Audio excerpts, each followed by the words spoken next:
Hello and welcome back to Alpha investors. So investors, आज के दिन हम लोग बात करने वाले कुछ फंडामेंटल स्ट्रॉन्ग कंपनी की जो करंट टाइम में 52 वीक हाई से अच्छी खासी डिस्काउंट पे ट्रेड करते हुए देखने को मिल रही है। तो चलिए आज के दिन सबसे पहले रिलायंस से शुरुआत करते। तो रिलायंस में 52 वीक हाई से देखें तो 52 वीक हाई से लगभग 17% के डिस्काउंट पे आज के दिन रिलायंस ट्रेड करते हुए देखने को मिल रहा है। और वहीं पे 52 वीक हाई से कैलकुलेट करें तो 52 वीक हाई से करंट टाइम में लगभग 500 के आसपास में डिस्काउंट देखने को मिलता है।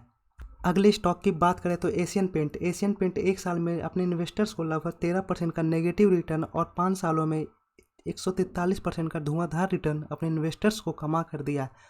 और जब इसके 52 वीक हाई से बात करें तो 52 वीक हाई से एशियन पेंट में लगभग 22% की भारी भरकम गिरावट देखने को मिल रही है। और ये कोई अपॉर्चुनिटी दिवाली सेल से कम नहीं है। और जब इसका 52 वीक हाई से हम लोग कैलकुलेट करें तो 52 वीक हाई से लगभग 813 रुपये के भारी भरकम डिस्काउंट पे करंट टाइम में ट्रेड करते हुए देखने को मिलता है। अगले स्टॉक की बात करें तो बर्जर पेंट में लास्ट ट्रेडिंग डे में लगभग 3.3% की तेज़ी देखने को मिल रही थी। और वहीं पर एक सालों की बात करें तो एक सालों में बर्जर पेंट ने लगभग 22% का नेगेटिव रिटर्न अपने इन्वेस्टर्स को कमा कर दिया है। और जब 5 सालों की बात करें तो 5 सालों में बर्जर पेंट ने 126% का रिटर्न अपने इन्वेस्टर्स को कमा कर दिया है। और जब इसके 52 वीक हाई से कैलकुलेट करें तो 52 वीक हाई से बर्जर पेंट में लगभग 300 रुपये की गिरावट और डिस्काउंट में बात करें तो लगभग 35% की भारी भरकम डिस्काउंट करंट टाइम में देखने को मिलती है। लास्ट ट्रेडिंग डे में बर्जर पेंट ने अपना 52 वीक लो भी लगाया था, जैसा कि आप लोग क्लियरली देख सकते हो कि 52 वीक लो भी 527 रुपये है और लास्ट ट्रेडिंग डे का भी लो 527 रुपये ही देखने को मिलता है। और जैसा कि मैं हमेशा बताता हूँ कि कंपनी की प्रॉब्लम और एक्सटर्नल प्रॉब्लम में डिफरेंस है। अगर किसी कंपनी की इंटरनल प्रॉब्लम चल रही है तो वो कंपनी बिल्कुल इन्वेस्टमेंट के लायक करंट टाइम में नहीं होती है, लेकिन जब कोई कंपनी में एक्सटर्नल प्रॉब्लम देखने को मिलती है तो वो कंपनी में आप लोग इन्वेस्ट करके आगे बढ़ सकते हो। और वो टाइम एक अपॉर्चुनिटी का टाइम होता है जहाँ पर आप लोग इन्वेस्टमेंट करके बिल्कुल आगे बढ़ सकते हो। जैसे कि बात करें एशियन पेंट का, जैसे कि क्रूड ऑयल महंगे होने से उसकी प्रॉफिट मार्जिन नीचे जा रही थी। सिमिलरली केस अगर देखा जाए तो बर्जर पेंट का भी है, जहां पर क्रूड ऑयल महंगा होते गई और प्रॉफिट मार्जिन नीचे जाते हुए देखने को मिला था।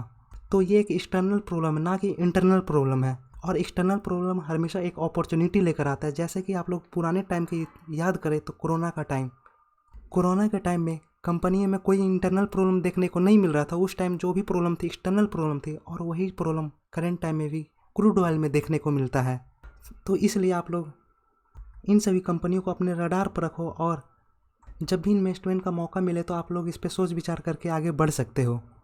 अगली कंपनी की बात करें तो इन्फोसिस ने एक सालों में अपने इन्वेस्टर्स को लगभग 6% 7% का नेगेटिव रिटर्न कमा कर दिया। और जो वहीं पे हम लोग 5 सालों की बात करें तो 5 सालों में इन्फोसिस ने लगभग 187% का रिटर्न अपने इन्वेस्टर्स को कमा कर दिया है।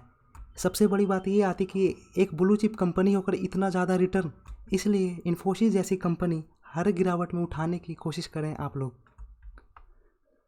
तो 52 वीक हाई 17% का डिस्काउंट देखने को मिल रहा है, जो कि करंट टाइम में 333 रुपये के आसपास देखने को मिलता है। अगली स्टॉक की बात करें तो बजाज फाइनेंस, मार्केट का महाराजा, एक ऐसी कंपनी जो कि है ब्लू चिप कंपनी लेकिन मज़ा देता है बिल्कुल मिड कैप वाली। अगर एक साल की बात करें तो बजाज फाइनेंस में लगभग 13% की गिरावट और 5 सालों की बात करें तो 5 सालों में 265% का धुआंधार रिटर्न।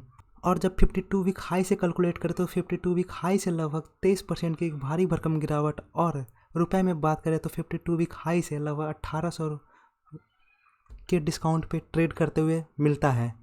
अगले स्टॉक की बात करें तो जुबलेंट फूड, जो कि करंट टाइम में 430 रुपये पे ट्रेड कर रहा है। और ये 430 रुपये ही 52 वीक लो भी है, और ये 52 week low previous trading day में ही लगा है। और जब इसमें 5 सालों की बात करें तो 5 सालों में पैसे दुगना करके जुबलेंट फूड अपने इन्वेस्टर्स को देता है। और जब डिस्काउंट की बात करें तो डिस्काउंट में 51% की गिरावट देखने को मिल रही है, और ये गिरावट लगभग 450 रुपये की है। तो करंट टाइम में जुबलेंट फूड 450 रुपये के डिस्काउंट पे ट्रेड करते हुए मिलता है। स्लो डाउन, रिसेशन जैसी चीज़ों से जुबलेंट फूड को शॉर्ट टर्म में ज़रूर इम्पैक्ट देखने को मिलेगा, क्योंकि ये जुबलेंट फूड का जो भी प्रोडक्ट है यानी कि पिज़्ज़ा, ये सब वो एक लग्जेरियस फूड के अंदर आता है। और जब भी स्लो डाउन होती है तो सबसे पहले जो एक आम आदमी कटौती करता है वो लग्जेरियस चीज़ों से ही अपनी कटौती शुरू करता है। लेकिन जैसे जैसे मार्केट रिकवर करेगा, लोगों के हाथों में पैसे आएंगे, तो इस टाइप की चीज़ों की डिमांड फिर से बढ़ने लगेगी और इसके प्रॉफिट मार्जिन ऊपर जाते हुए देखने को मिलेगा। और दूसरी सबसे बड़ी बात, जुबलिन फूड इंडिया में बहुत ही बड़ी कैपेक्स करने वाली है और जिस वजह से इसके सेल्स और प्रॉफिट दोनों ही कुछ टाइम में बढ़ते हुए देखने को मिल सकता है। अगली स्टॉक की बात करें तो पाइपिंग सेक्टर का किंग यानी कि एस्ट्रल पाइप करेंट टाइम में लगभग 2050 रुपये पे ट्रेड कर रहा है और एक सालों में बात करें तो एक सालों में लगभग 2% का नेगेटिव रिटर्न और 5 सालों में बात करें तो एक बहुत ही धुआंधार रिटर्न लगभग 329% का रिटर्न अपने इन्वेस्टर्स को कमा कर दिया है। और जब इसमें डिस्काउंट की बात करें तो डिस्काउंट लगभग 20% का देखने को मिलता है, जो कि 52 वीक हाई से 544 रुपये के डिस्काउंट पे करेंट टाइम में ट्रेड करता है। कुछ दिनों बाद इसका रिजल्ट आने वाला है, तो मैं तो यही सजेशन दूंगा कि आप लोग पहले इसका रिजल्ट देखें, फिर उसके बाद ही आप इन्वेस्टिंग का इसमें विचार करें। पाइपिंग सेक्टर का एक और उभरता हुआ सितारा हम लोग को ट्रेड करते हुए देखने को मिलता है और वो है प्रिंस पाइप। तो आप लोग चाहो तो प्रिंस पाइप ही आप लोग अपनी नज़र बनाए रख सकते हो।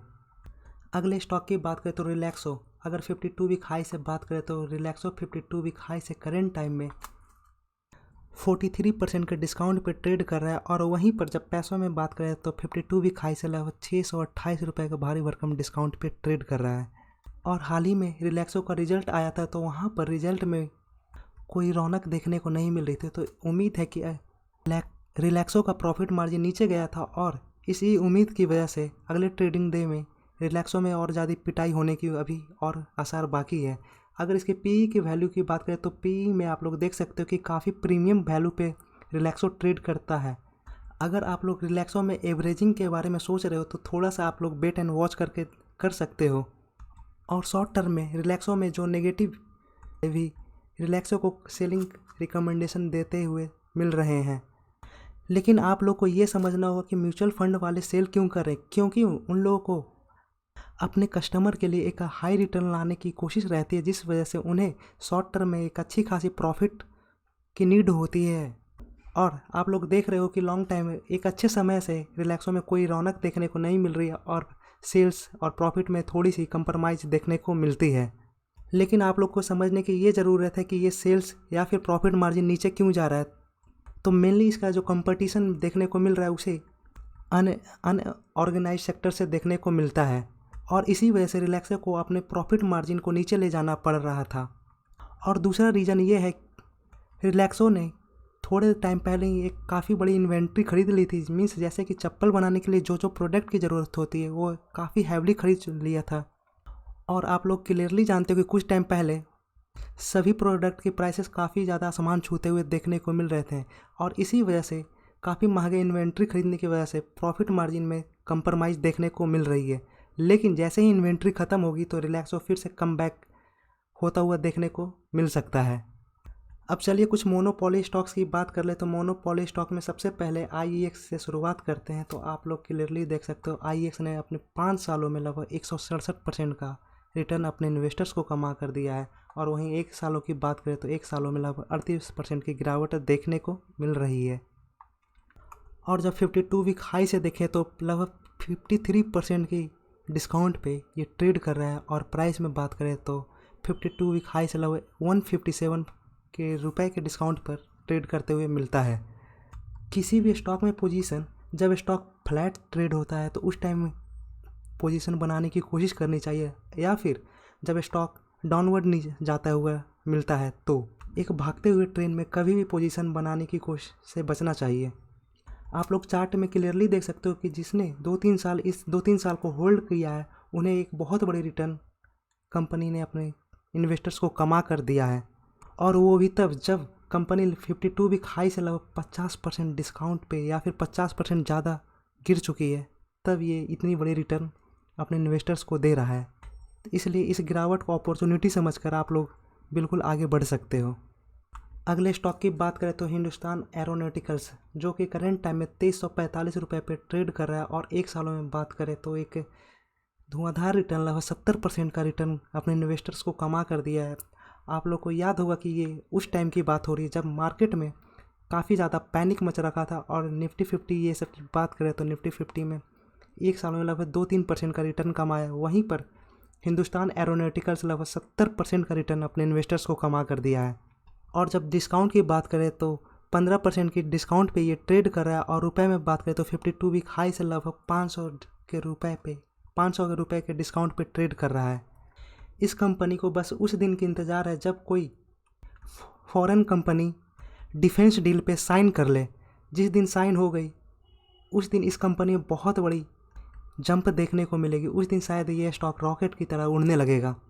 और करंट गवर्नमेंट की बात करें तो करंट गवर्नमेंट भी डिफेंस पे काफ़ी ज़्यादा हैवली इन्वेस्ट कर रही है। और रसिया यूक्रेन के वॉर ने भी डिफेंस सेक्टर को काफ़ी ज़्यादा पुश किया है। तो इसलिए हिंदुस्तान एरोनॉटिकल्स आपके रडार पर बिल्कुल होना चाहिए। अगले स्टॉक की बात करें तो वीवीएल।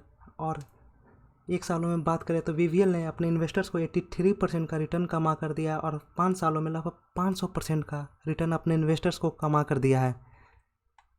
और जब 52 वीक हाई से बात करें तो लगभग 18% के डिस्काउंट पे ट्रेड कर रहा है, जो कि 52 वीक हाई से 260 रुपये के डिस्काउंट पे ट्रेड करते हुए मिलता है।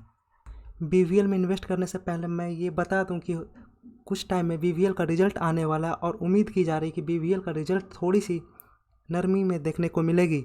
और शॉर्ट टर्म में ये वीवीएल बहुत ही ज़्यादा भाग चुका है। जैसे कि आप लोगों को मैं दिखाया हूँ कि 5 सालों में 500% का रिटर्न। अगर रिजल्ट में थोड़ी सी भी नरमी देखने को मिलती है तो इस स्टॉक में बहुत बड़ी गिरावट देखने को मिलेगी। और ये गिरावट सिर्फ गिरावट नहीं रहेगी, इसमें एक अपॉर्चुनिटी भी रहेगी। तो इस अपॉर्चुनिटी को बिल्कुल ग्रैब करके आगे बढ़ सकते हैं आप लोग।